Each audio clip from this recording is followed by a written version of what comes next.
Marcus Chen wiped the grease from his hands and looked around his empty repair shop. The clock on the wall showed 8:47 p.m. Another day, another handful of customers, another pile of unpaid bills sitting on his desk. The shop was small but clean. Tools hung neatly on the walls. A workbench stood in the center, covered with half-finished projects. Marcus had owned this place for 5 years, ever since his father passed away and left him the family business. Back then, customers lined up outside. Now, the big repair chains had taken most of his work. He walked to the front door, ready to flip the sign to closed. Rain poured down outside, making the streets look dark and empty. Marcus sighed. Tomorrow he would need to decide whether to keep fighting or just give up. Then he saw her. A figure stumbled through the rain, pushing something that looked like a bicycle but floated slightly above the ground. The figure was small, maybe the size of a teenager. As she came closer to the light from his shop window, Marcus noticed something strange. Her skin seemed to glow with a soft blue color that shifted and changed like oil on water. An alien. Marcus had seen aliens before, of course. Ever since Earth joined the galactic community 15 years ago, visitors from other worlds came through the city, but they usually stayed near the fancy spaceport district, not here in the old industrial zone. The girl reached his door and looked up at him with large, dark eyes. Her skin pulsed with deep blue and orange colors. She was soaking wet and clearly upset. "Please," she said in broken English. "Help." Broken. She pointed at the floating bike. Marcus hesitated for only a moment, then opened the door wider. "Come in. Get out of the rain." She hurried inside, water dripping on his floor. Up close, Marcus could see she was definitely young, probably a teenager by her species standards. Her skin was covered in patterns that moved and changed color constantly. Right now, the colors showed mostly blue with flashes of orange. "What happened?" Marcus asked gently. The girl touched a small device on her wrist, and it made a crackling sound. "Translation broken too," she said, her voice shaking. Bike stopped. "I lost. Need Embassy District. Last shuttle soon." She checked a timepiece on her other wrist and made a worried sound. Marcus looked at the bike she had brought in. It was beautiful, made from some kind of silver metal that seemed to glow from within. The design was elegant and clearly expensive. This was technology far beyond anything humans had created. "Let me take a look," he said. He guided the bike to his workbench. The girl watched nervously, her skin colors swirling faster now. Marcus pulled out his diagnostic scanner, one of the few advanced tools he owned. He pointed it at the bike's engine core. The scanner beeped and showed him readings he barely understood. But Marcus had learned to read alien tech over the years. He had taught himself because customers sometimes brought in equipment from off-world. The problem became clear quickly. "The quantum stabilizer is dead," he said, more to himself than to her. "That's what keeps it floating." The girl understood enough to look even more worried. Her skin turned almost completely blue now. Marcus checked his parts inventory on his computer. Nothing. The replacement part would cost thousands of credits. Money he did not have. Even if he could get one, it would take days to arrive. This girl needed help now. She pulled out a small cloth bag and emptied it on his workbench. A few coins rolled out. Maybe 50 credits total. "Please," she said. "All I have." Marcus looked at the coins, then at her frightened face. She reminded him of his younger sister Emma, who was about the same age. He remembered how scared Emma looked when she got lost at the market years ago. "Put your money away," Marcus said softly. The girl looked confused. Her skin colors flickered with uncertainty. Marcus rolled up his sleeves and really examined the bike. The quantum stabilizer was fried, yes, but maybe he could work around it. He started pulling parts from other machines in his shop. An old gravity compensator from a broken hover scooter. A power coupling from a damaged cargo lifter. A feedback loop regulator from equipment he had salvaged months ago. None of these parts were meant to work together. They came from different manufacturers, different worlds, different technologies. But Marcus had always been good at making things work. His father used to say he could fix anything with wire and hope. For 2 hours, Marcus worked. He welded, adjusted, recalibrated, and improvised. The girl sat quietly on a stool, watching him with wide eyes. Her skin gradually shifted from blue to a calmer purple color. Marcus connected the final wire and stepped back. "Okay," he said. "Let us try it." He pressed the activation button. For a moment, nothing happened. Then the bike hummed to life. It rose smoothly off the workbench, floating perfectly stable. The girl jumped up, and her skin exploded into brilliant gold color. She made happy sounds in her own language, then switched to English. "Works! It works!" She rushed forward and grabbed Marcus's hands. "Thank you. Thank you. You should hurry," Marcus said, checking the time. "You can still make that shuttle." The girl picked up her coins again and tried to give them to Marcus. He shook his head and gently pushed her hands back. "No payment," he said. "Just get home safe, okay?" She stared at him like he had said something impossible. Her skin rippled with colors he could not identify. She said something in her language, then bowed deeply. A gesture that seemed very formal and important. Then she climbed onto her bike and headed for the door. At the threshold, she turned back one more time. "Name?" she asked. Marcus Chen. "Kira," she said, pointing to herself. "Never forget Marcus Chen. Never forget kindness." Then she was gone, disappearing into the rain. Marcus stood in his empty shop, looking at his workbench. He had just used parts from 3 different machines. Parts he would need to replace somehow. He had worked for 2 hours without payment. By any business logic, he had just made a terrible decision. But as he locked the door and turned off the lights, Marcus felt better than he had in months. Sometimes, he thought, doing the right thing mattered more than doing the profitable thing. He had no idea that this simple choice would change everything. 3 days passed. Marcus tried not to think about the money he had lost helping the alien girl. He spent those days sorting through his tools, deciding which ones he would need to sell. The rent was due in 1 week, and his bank account was nearly empty. On the 3rd morning, Marcus was pricing his best welding torch when he heard a strange sound outside. It was a deep, humming noise, like nothing he had heard before. He walked to the window and looked out. A large transport ship was landing in the street in front of his shop. It was not like the normal vehicles that drove through this area. This ship was elegant and expensive, with a pearl-white surface that gleamed in the sunlight. People from nearby buildings came out to stare. The ship's door opened. 2 tall aliens stepped out, both of the same species as the girl he had helped. They wore formal robes in deep purple and silver colors. Their skin showed dignified patterns of silver and violet that moved slowly and gracefully. Behind them, bouncing with excitement, was Kira. Her skin glowed with bright gold and pink colors. When she saw Marcus standing in his doorway, she waved enthusiastically. Marcus felt his heart beat faster. What was happening? The 2 adult aliens walked toward his shop with calm, measured steps. Several security guards followed them, staying at a respectful distance. Marcus noticed that people on the street were bowing or moving aside quickly. These were clearly important people. "Are you Marcus Chen?"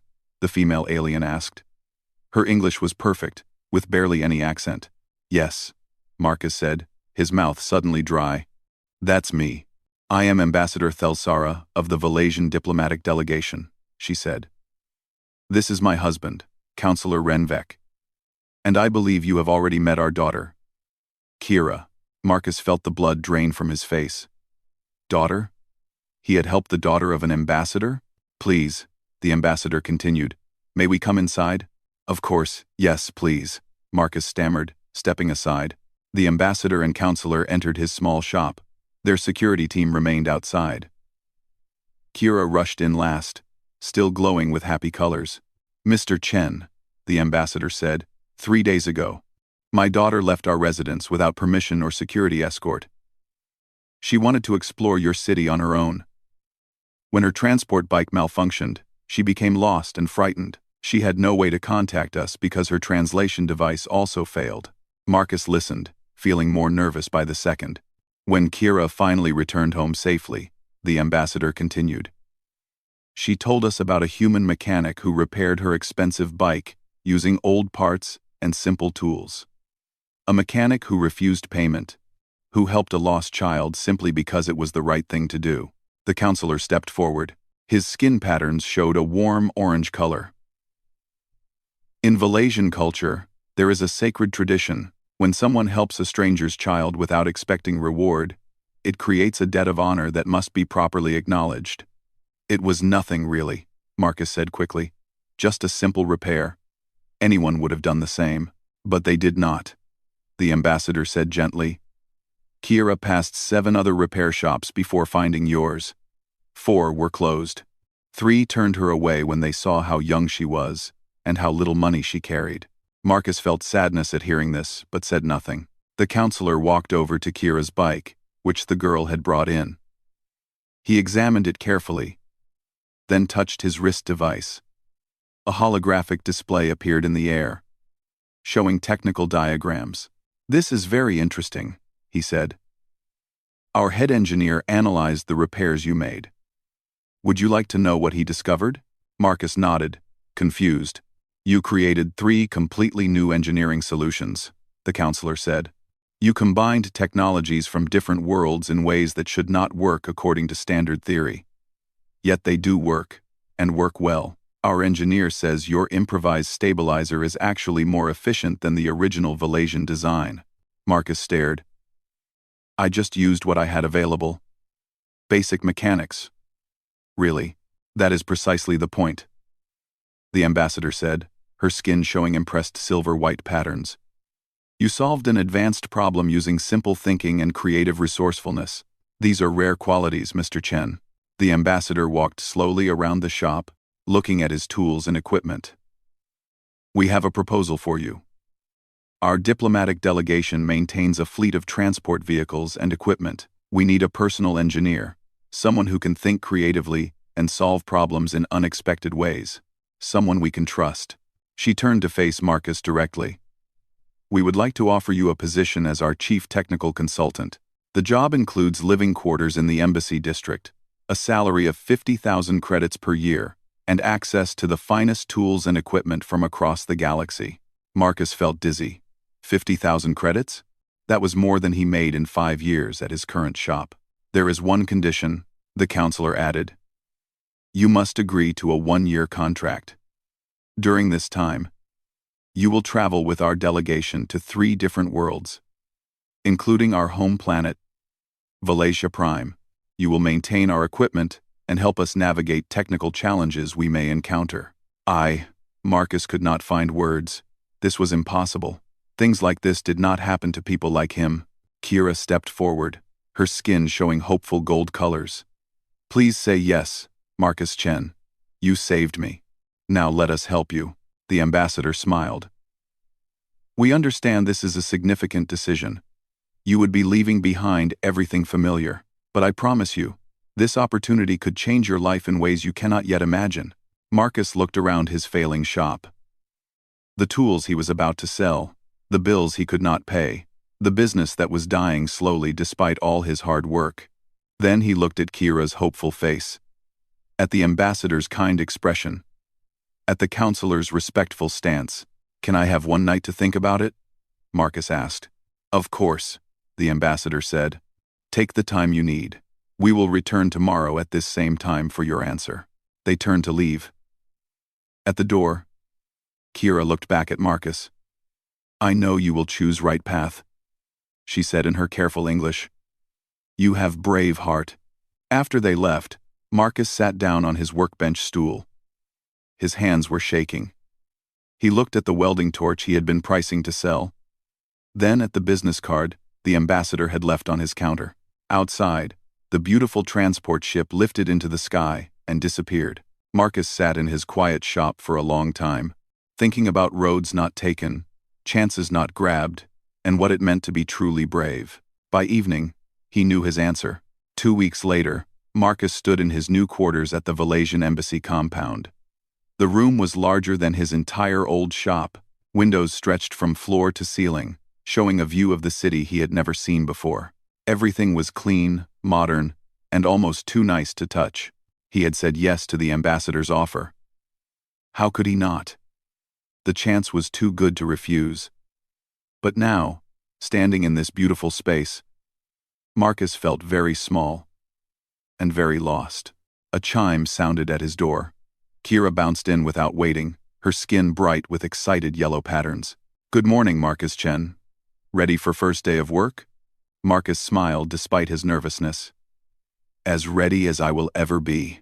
I will show you everything," Kira said proudly. "I am your official cultural guide. I teach you Valasian ways. Help you not make embarrassing mistakes." She led him through the compound. The embassy was enormous, filled with beings from different worlds. Some looked almost human. Others were completely alien. Marcus tried not to stare, but everything was so new and strange. They reached the engineering section. It was a massive workspace filled with equipment Marcus had only seen in technical magazines. Holographic displays floated in the air. Tools he could not name hung on the walls. Several Valasian engineers worked at various stations. One of them looked up as Marcus entered. His skin showed rigid amber patterns, and his expression seemed cold. "So," the engineer said, "you are the human." "I am Chief Engineer Calren. I supervise all technical operations for the delegation." Marcus extended his hand for a handshake, a human gesture of greeting. Calren looked at the hand, but did not take it. His skin flickered with dismissive gray colors. "The ambassador has assigned you to my team," Calren said. "I will be honest. Human, I do not understand this decision. Charity has no place in serious engineering work." The words stung, but Marcus kept his expression neutral. "I am here to learn and help however I can." "We shall see," Calren said. He gestured to a workspace in the corner. "That is your station. Here is your first assignment." He handed Marcus a datapad. "One of our diplomats' personal shuttles has a power fluctuation. The diagnostics show nothing wrong, but the pilot reports irregular behavior. Fix it." Marcus took the pad and looked at the technical specifications. The language was half Valasian, half standard galactic script he barely understood. The systems were completely unfamiliar. Calren watched him with an expression that seemed to say, "I knew you could not do it." "I will do my best," Marcus said quietly.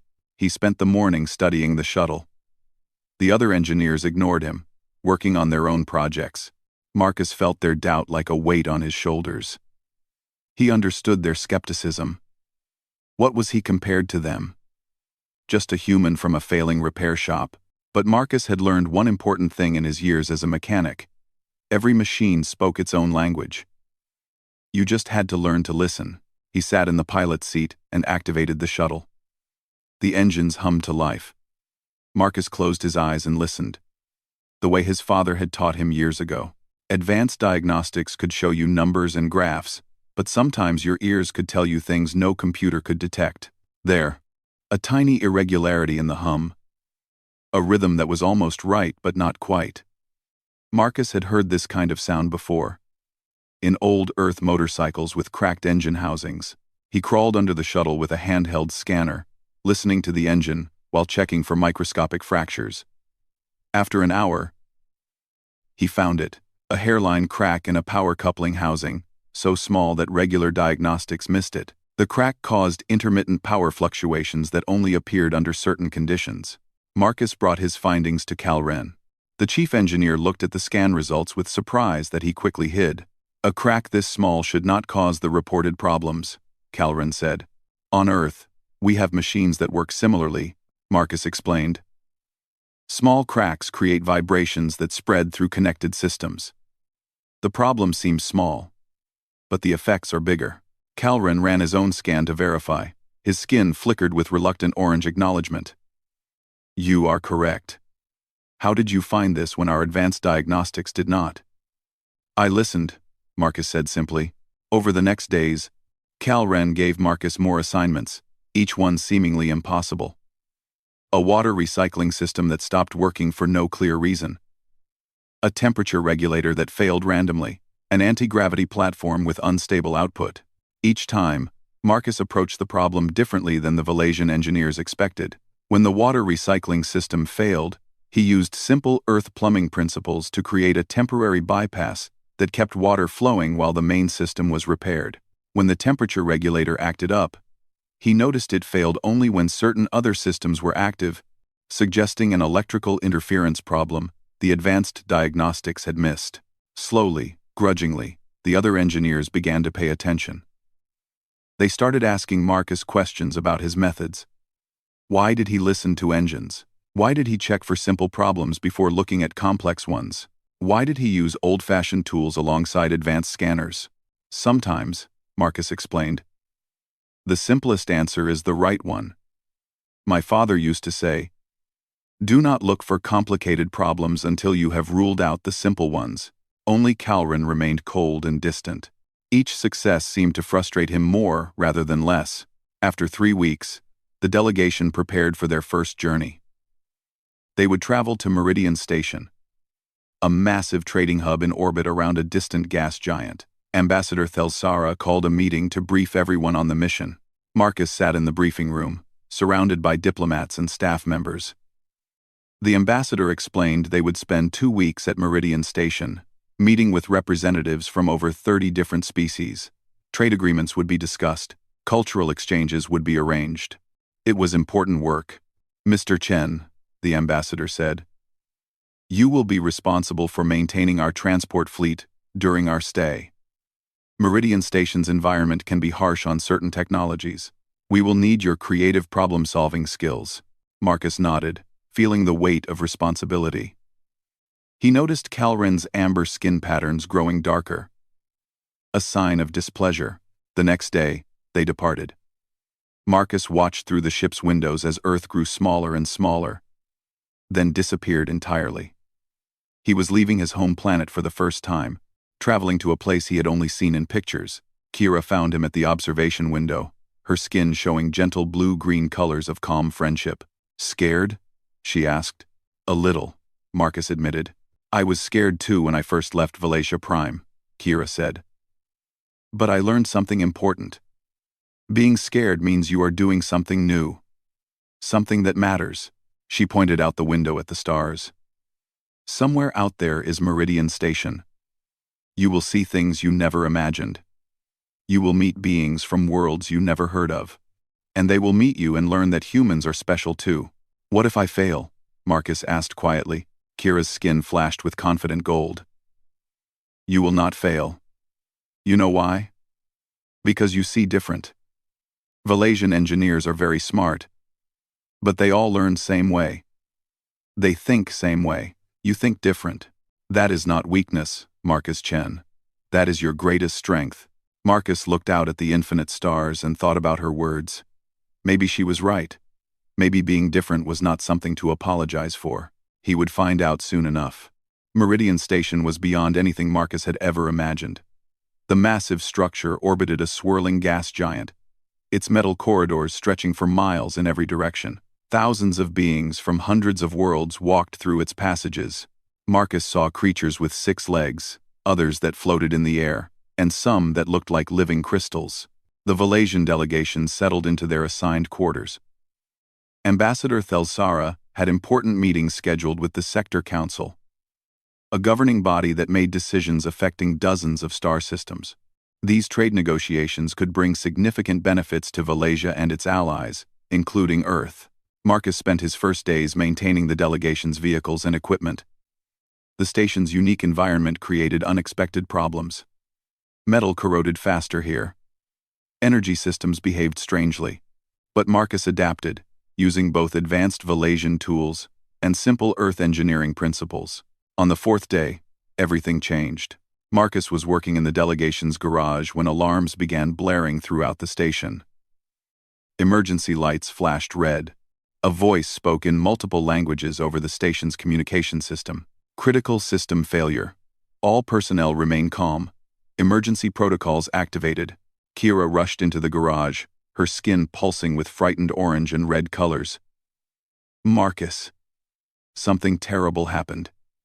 The station's environmental systems are failing. The air processors stopped working.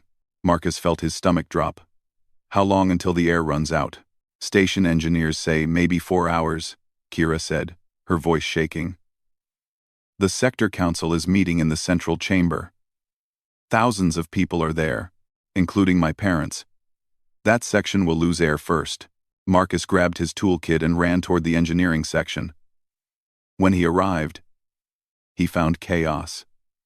Valasian engineers worked frantically at computer terminals.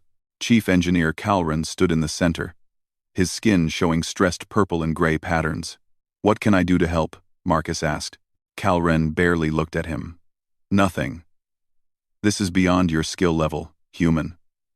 The environmental systems are ancient technology, installed by a species that disappeared centuries ago. Modern systems interface with the old machinery, but we do not fully understand how the original designs work." Marcus looked at the holographic displays showing the system schematics. Lines and symbols covered the screens in patterns that made no sense at first. But as he studied them, something familiar began to emerge.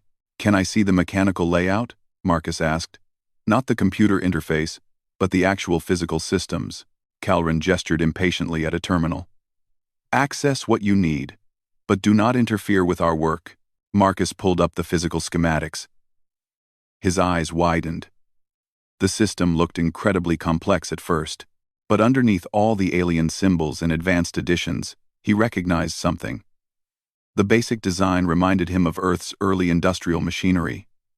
Pressure systems, sequential valves, mechanical regulators. It was like looking at a massive steam engine from Earth's 19th century, expanded to enormous scale and wrapped in layers of advanced technology that had been added over centuries. "I know this system," Marcus said quietly. Calran turned to stare at him. "Impossible. This technology predates your entire civilization." "The advanced parts, yes," Marcus said, his mind racing. "But the core design uses principles similar to Earth's industrial age machinery. Pressure regulation, mechanical failsafes, sequential timing. The species that built this must have gone through similar technological evolution." He pointed at the display. "Look here. This is not a quantum distributor malfunction like your diagnostics suggest. This is a cascade failure in the mechanical pressure regulation network. The automated systems failed, which triggered safety protocols in the backup systems, which caused them to shut down too. It is like dominoes falling." Calran studied the schematic with new eyes. His skin flickered with uncertain colors. "If you are correct, then all our repair attempts have been addressing the wrong problem. We have been trying to fix the computer systems when the real issue is mechanical." "Exactly," Marcus said. "You need to bypass the automated controls and create a manual override. Let the mechanical systems do what they were originally designed to do." An older station engineer approached, his species unfamiliar to Marcus. "The human may be right. Our people have maintained these systems for generations. But we lost the original technical knowledge long ago. We only know how to repair what breaks, not how it actually works." Time was running out. The air in the station was growing thin. People were being evacuated from affected sections. But there was nowhere to send everyone. The central chamber, where the sector council met, was now sealed to preserve remaining oxygen for the thousands trapped inside. Ambassador Thelsara was in that chamber. "Let me try," Marcus said. "Please." Calran looked at him for a long moment. Pride warred with desperation in his expression. Finally, his skin shifted to decisive orange. "Do it. I give you full authority. Tell us what you need." Marcus worked faster than he had ever worked in his life. He explained his plan in simple terms, describing pressure differentials and valve sequences. The Valasian engineers listened carefully. Their advanced training now set aside in favor of basic mechanical principles. "We need to create a manual regulator," Marcus said. "Something that can control pressure without computer assistance. It will not be elegant, but it will work." They gathered parts from a dozen different systems. Marcus directed the assembly. his hands steady despite his racing heart. He welded connections that should not fit together but did. He calibrated pressure releases using techniques his father taught him for fixing old boilers. The station's emergency announcer gave updates. 3 hours of air remaining, 2 hours, 90 minutes. Marcus made the final connection. Try it now. An engineer activated the manual override. For several terrible seconds, nothing happened. Then, with a deep groaning sound that echoed through the station's walls, the ancient machinery came to life. Air began flowing again.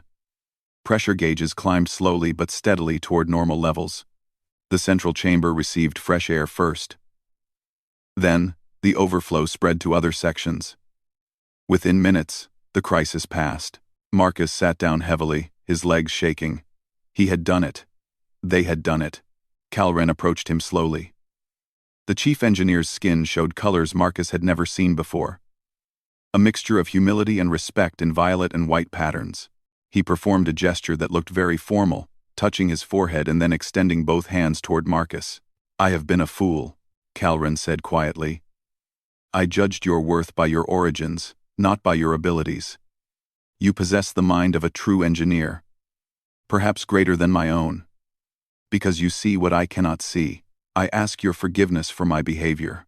Marcus stood and took Calren's hands in the Valasian gesture of acceptance. "There is nothing to forgive. We all have much to learn from each other." The station's communication system activated again. This time, the voice belonged to a sector council representative, to the Valasian delegation and their human engineer Marcus Chen. "The sector council wishes to express profound gratitude. You have saved thousands of lives today. We request your presence in the central chamber." Kira appeared at the garage entrance, her skin blazing with proud gold colors. Behind her stood Ambassador Thelzara, looking tired but unharmed. "Marcus Chen," the ambassador said warmly, "I think you and I need to have a very interesting conversation about humanity's future among the stars." As Marcus walked toward the central chamber, surrounded by beings from across the galaxy, he realized that everything had changed. He was no longer just a struggling mechanic from Earth. He had become something more. A bridge between worlds. Proof that humanity had something unique to offer the wider universe. And this was only the beginning. The Sector Council chamber was the largest room Marcus had ever seen. Hundreds of representatives from different worlds sat in curved rows that rose toward a domed ceiling. At the center stood Ambassador Thelzara, speaking to the assembled council members about trade agreements and cooperation. Marcus stood to the side with Kira, feeling very out of place in his simple work clothes. Every being in the room wore formal attire except him. He still had grease under his fingernails from the repairs.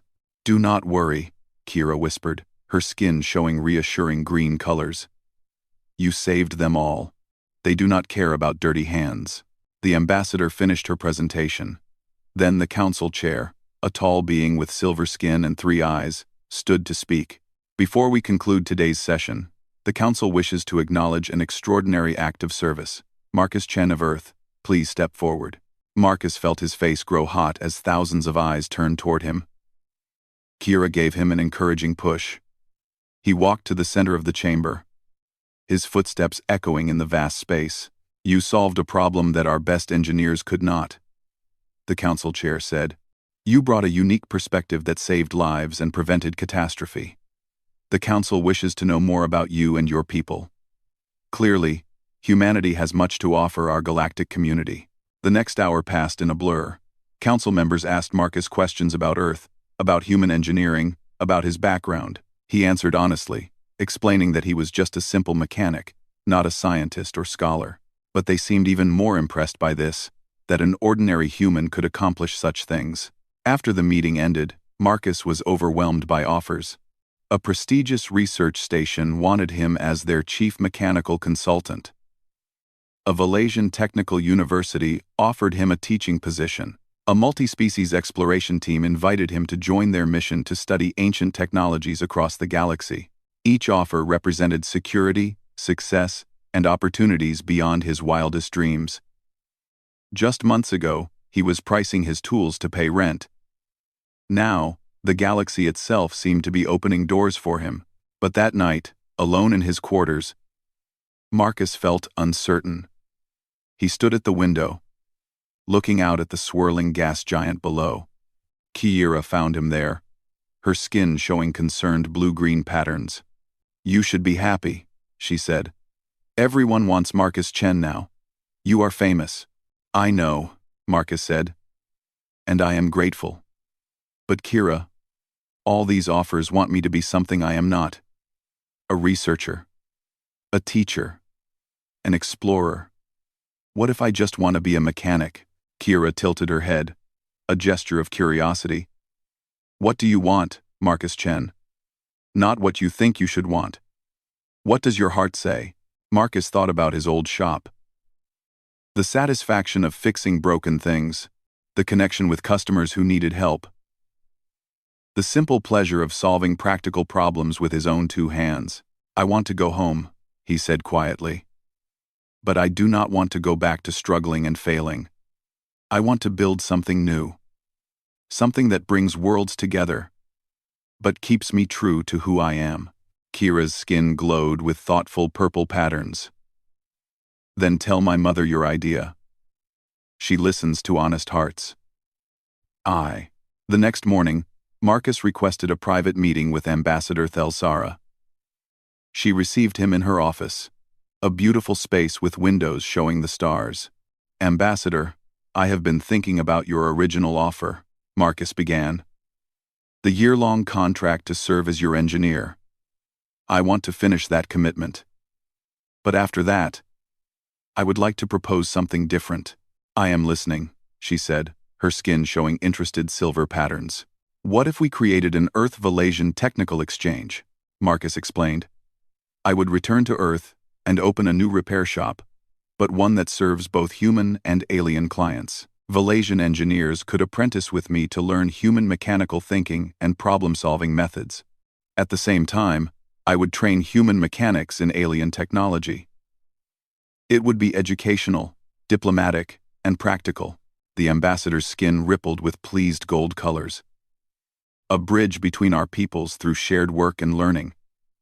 Not just transferring knowledge one way, but genuine exchange. Marcus, this is brilliant. It would help humans integrate better into the galactic community," Marcus continued. "And it would give other species insight into human thinking. We see problems differently. Maybe that difference has value." "Great value," the ambassador agreed. "I will present this proposal to the Sector Council. I believe they will support it enthusiastically, especially after what you accomplished here." 6 months passed. Marcus completed his contract with the delegation, traveling to Valasia Prime and 2 other worlds. Each place taught him something new, expanded his understanding, and deepened his appreciation for the diversity of the galaxy. But he never forgot where he came from, or who he was at his core. Finally, the day came. Marcus stood in front of his new shop on Earth, near the planet's first official spaceport. The building was larger than his old place, with modern equipment and tools from across the galaxy. But the sign above the door read simply, "Chen's Cross-Species Repairs." No problem. Too strange. Chief Engineer Calren stood beside him, the first Valasian to request an apprenticeship in the program. The proud engineer had become Marcus's closest friend, eager to learn the human way of seeing machines. "Strange slogan," Calren said, his skin showing amused orange patterns. "But accurate." The grand opening attracted attention from across the city. Humans and aliens alike came to see this unusual new business. News reporters asked Marcus questions about his adventures and his vision for the future. But the moment that mattered most came in the afternoon. A luxury transport landed, and Kira stepped out. She had grown over the past months, her movements more confident and mature. She carried a large package wrapped in shimmering cloth. "Marcus Chen," she said formally, then broke into a smile. "I brought you a gift for your new beginning." She unwrapped the package. Inside was her bike, the one Marcus had repaired that rainy night so long ago. It had been fully restored to pristine condition, every detail perfect. "You fixed more than a machine that night," Kira said, her voice thick with emotion. "You fixed the path between our worlds. This bike represents where everything started." It belongs here, in your shop, to remind you that small acts of kindness can change the galaxy. Marcus felt tears in his eyes. He placed the bike in a place of honor near the front window, where everyone could see it. As the day ended and the first customers arrived with their broken equipment and hopeful faces, Marcus realized something profound. He had not changed his life by becoming extraordinary or abandoning who he was. He changed it by being genuinely himself, by staying true to his values, and by seeing possibilities where others saw only differences. His struggling repair shop was gone. In its place stood something better. A meeting place for worlds, where different perspectives created new solutions, where one mechanic's simple compassion had sparked connections across the stars. Outside, ships from a dozen planets waited for service. Inside, Calrin was teaching a young human apprentice about Valasian energy systems, while learning about Earth's hydraulic principles in return. Marcus picked up a wrench, felt its familiar weight in his hand, and smiled. Some things never changed. Problems still needed solving. Machines still needed fixing. People still needed help. But now, he was not just fixing machines. He was building bridges. And in a galaxy full of different species, different technologies, and different ways of thinking, bridges were what mattered most. The story of Marcus Chen, the struggling mechanic who fixed an alien girl's bike for free, had come full circle. But really, it was just beginning, because every day brought new customers, new challenges, new opportunities to prove that humanity's greatest strength was not superior technology or military might. It was the ability to see problems with fresh eyes, to find common ground across vast differences, and to choose kindness even when it seemed to cost everything. Marcus looked at Kira's bike gleaming in the window, then at the stars visible through his shop's roof panels. Somewhere up there, countless worlds waited. Countless machines would break, countless problems would arise, and Marcus Chen, mechanic and bridge builder, would be ready. The end.